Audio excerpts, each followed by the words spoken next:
தமிழுக்கு overall notes கொடுத்துட்டு இருந்தாங்க. போன வீடியோவில் என்ன பார்த்தேன்னு சொல்லி ஒருக்கா சொல்லிடுறாங்க. ப்ரீவியஸ் வீடியோவில் என்னென்ன பார்த்தாங்கன்னா இலக்கணம் ஃபுல்லாக இருக்க 85க்குள்ள டாப்பிக்கில் கவரது எல்லாமே கொடுத்து ஓகேங்களா.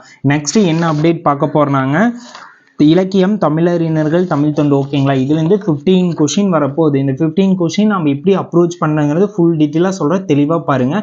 நீங்கள் ஃபஸ்ட்டு உங்களுக்கு இதுக்கான நோட்ஸ் ஃபுல்லுமே ஓவரால் நோட்ஸ் தேவைப்படுச்சுன்னா நீங்கள் தமிழ்னு சொல்லி கமெண்ட் பண்ணுங்கள். டேரெக்டாக உங்களுக்கு யூடியூப் லிங்க்கு ரிசீவ் ஆகுங்க.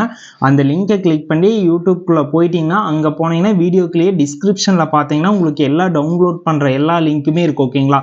அதில் டவுன்லோட் பண்ணி சேவ் பண்ணி வச்சுங்க கண்டிப்பாக. ஏன்னா அந்த நம்ம அதில் அப்லோடு பண்ணுறது ஒரு 50-90 டேஸ்க்குள்ளே மட்டும்தான் இருக்குது. நீங்கள் என்ன பண்ணீங்கன்னா ஃபஸ்ட் டவுன்லோட் பண்ணி சேவ் பண்ணி உங்களோட ஃபைலில் வச்சுக்கோங்க ஓகேங்களா. நெக்ஸ்ட்டு ஒவ்வொரு டாப்பிக்குமே அப்ரோச் பண்ணுங்கள். அதில் ஃபஸ்ட்டு டாப்பிக்காக திருக்குறள் உள்ள 20 அதிகாரங்கள் ஓகேங்களா. அந்த 20 அதிகாரம் அதில் அப்லோடு பண்ணியிருப்போம். அந்த 20 அதிகாரத்தையும் பாருங்கள்.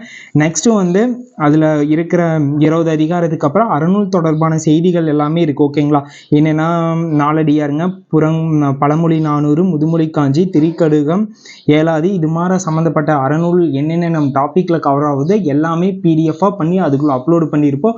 ஒரு கூகுள் டிரைவுக்குள்ளேயே எல்லாமே அப்லோடாக இருக்குது ஓகேங்களா. நீங்கள் அந்த கூகுள் டிரைவை கிளிக் பண்ணி உள்ளே போனீங்கன்னா உங்களுக்கு எல்லா டாப்பிக்குமே அசெண்டிங் ஆர்டரில் இருக்குது. நீங்கள் தேவையானதெல்லாம் டவுன்லோட் பண்ணி யூஸ் பண்ணிக்கிங்க ஓகேங்களா. அதுக்கப்புறங்க ஜியு போப், வீரமாமுனிவர், இவர் போன்ற தமிழ் தொண்டு அருப்பணியாற்றிய அறிஞர்கள் பற்றி நம்ம டாப்பிக்கில் இருக்க எல்லாமே அதுலேயுமே அப்லோடு பண்ணியிருப்போம் ஓகேங்களா. நெக்ஸ்ட்டு வந்து முடியரசன், தாராபாரதி, வேலு நாச்சியார், பட்டுக்கோட்டை கல்யாண சுந்தரனார், கண்ணதாசன், அதுக்கப்புறம் டி.கே. சிதம்பரனார், அதுக்கப்புறம் பாவேந்தர், அதுக்கப்புறங்க தமிழ் சான்றோர் பற்றி நம்ம டாப்பிக்கில் இருக்க எல்லாத்தையுமே அதில் அப்லோடு பண்ணியிருப்பேன். எல்லாத்தையுமே பாருங்கள். கண்டிப்பாக நீங்கள் தமிழில் இதை மட்டும் படித்தா போதாதுங்க. இது எல்லாத்தையும் ஒரு டாப்பிக் நான் கொடுக்குற எல்லாமே டவுன்லோட் பண்ணி படித்து நெக்ஸ்ட்டுங்க ஒவ்வொரு டாப்பிக்கான பிவிசி கொஷின் நானே கூட இல்லாட்டி கொடுக்குறேன் ஓகேங்களா. இதே போல் ஒரு யூடியூப் வீடியோ லிங்க்கில் கீழே ஒவ்வொரு கண்டென்ட்டாக கொடுத்தாரு ஓகேங்களா. நீங்கள் டவுன்லோட் பண்ணி ஒவ்வொரு கண்டென்ட்டையும் பாருங்கள். இந்த பிவிசி கொஷின் எல்லாம் நம்மளால் சால்வ் பண்ண முடியுதான்னு சொல்லி ட்ரை பண்ணி பாருங்கள். அப்படி கண்டிப்பாக உங்களால் சால்வ் பண்ண முடிஞ்சிச்சுன்னா நீங்கள் எல்லாமே உங்களால் கண்டிப்பாக தமிழில் 95+ எடுக்க முடியும் ஓகேங்களா. கண்டிப்பாக நம்ம குரூப் 4ல் தமிழில் எவ்வளோ மார்க் எடுக்கிறங்கிறது தான் நம்மளோட பிளேஸ் ஆஃப் போஸ்டிங் இருக்குது ஓகேங்களா. அதனால் கண்டிப்பாக தமிழில் நல்ல ஸ்கோர் பண்ணுறதுக்கு ட்ரை பண்ணுங்கள். எந்த ஒர்க் பண்ணுறதா இருந்தாலும் இன்றைக்கி இருந்தே ஸ்டார்ட் பண்ணுங்கள். நாளைக்கு பண்ணலான்னு சொல்லி நினைக்காதீங்க. நாளைக்கும் போது டிலே ஆகிட்டே இருக்கு ஓகேங்களா. என்னோட அனுபவத்தில் சொல்கிறேன். கண்டிப்பாக நீங்கள் எந்த ஒர்க் பண்ணுறதா இருந்தாலும் இன்றைக்கி இருந்தே ஸ்டார்ட் பண்ணுங்கள். இப்போ பார்த்தீங்களா லிங்க்கை டவுன்லோட் பண்ணிங்களா, போய் ஒரு டாப்பிக்கை படிச்சு முடிச்சா அந்த டாப்பிக்கோட ப்ரீவியஸ் கொஸ்டின் தெரியுதான்னு சொல்லி ட்ரை பண்ணி பாருங்கள். இப்படியே ஒவ்வொரு டாப்பிக் அப்ரோச் பண்ணுங்கள். இப்போ இருக்கிற டெக்னாலஜி நம்ம யூஸ் பண்ணோம்னா நம்ம நல்ல போஸ்டிங் கூடி சீக்கிரத்தில் போனாங்க. நம்ம அந்த டெக்னாலஜி எப்படி யூஸ் பண்ணுறாங்களா தான் இருக்குது ஓகேங்களா. அதனால் நல்ல விஷயத்துக்கு யூஸ் பண்ணுங்கள். கண்டிப்பாக நீங்கள் பிளேஸ் ஆஃப் போஸ்டிங் எடுப்பீங்க ஓகேங்களா. அதனால் டைம் வேஸ்ட் பண்ணாமல் ஒவ்வொரு டைமும் நமக்கான டைமுங்க. இனி மறுபடியும் திருப்பி பார்த்தா கூட இந்த டைம்லாம் நமக்கு கிடைக்காது ஓகேங்களா.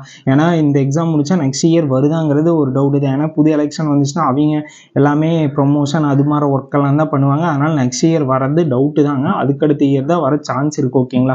அதனால் நம்ம எப்பவுமே நம்மளுக்கு வாய்ப்பு வரும்போது அதை நம்ம அந்த வாய்ப்பை பயன்படுத்தி வெற்றி பாதைக்கு போகிறதுக்கான பிளானை நம்ம ஸ்டார்ட் பண்ணணும் ஓகேங்களா. இல்லாட்டி அடுத்த நெக்ஸ்ட் இயர் பார்த்துக்கலாம் அப்படிங்கிற ஒரு ஐடியா மைண்டில் வரக்கூடாது.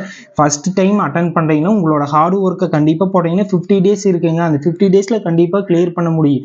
யாருமே உன்னால் கிளியர் பண்ண முடியாதுன்னு சொல்ல முடியாது ஓகேங்களா. நான் சொன்னால் கூட நீங்கள் நம்பக்கூடாது ஓகேங்களா. நீங்கள் ஃபுல் எஃபெக்ட் போட்டிங்கன்னா கண்டிப்பாக நீங்கள் கிளியர் பண்ண முடியுங்க. அதனால் எதையும் நினச்சி ஃபீல் பண்ணாமல் தொடர்ந்து படிங்க. நீங்கள் கண்டிப்பாக கிளியர் பண்ண முடியும். தமிழுக்கு ஓவராலாக நான் கொடுத்து முடிச்சுட்டேன். இதே போல் தமிழ் ப்ரீவியஸ் கொஷின் வேணுனாலும் கமெண்ட் பாக்ஸில் கமெண்ட் பண்ணுங்கள். உங்களுக்கு இது ரொம்ப யூஸ்ஃபுல்லாக இருந்துச்சுனாலும் சொல்லுங்கள். நெக்ஸ்ட் வீடியோவில் ஒவ்வொரு டாப்பிக்கான ப்ரீவியஸ் கொஷின் ஓவராலாக கொடுக்குறாங்க. நீங்கள் யூஸ் பண்ணுங்கள், யூஸ் பண்ணி படிங்க. என்னால் எந்த அளவுக்கு பண்ண முடியுமோ அந்தளவுக்கு நான் கண்டிப்பாக ஹார்ட் ஒர்க் பண்ணித்தரேன் ஓகேங்களா. நீங்கள் அதை யூஸ் பண்ணி நல்ல நிலைமைக்கு போகிறதுக்கு ட்ரை பண்ணுங்கள் ஓகேங்களா. Thank you guys, thank you for love and சப்போர்ட்டுங்க.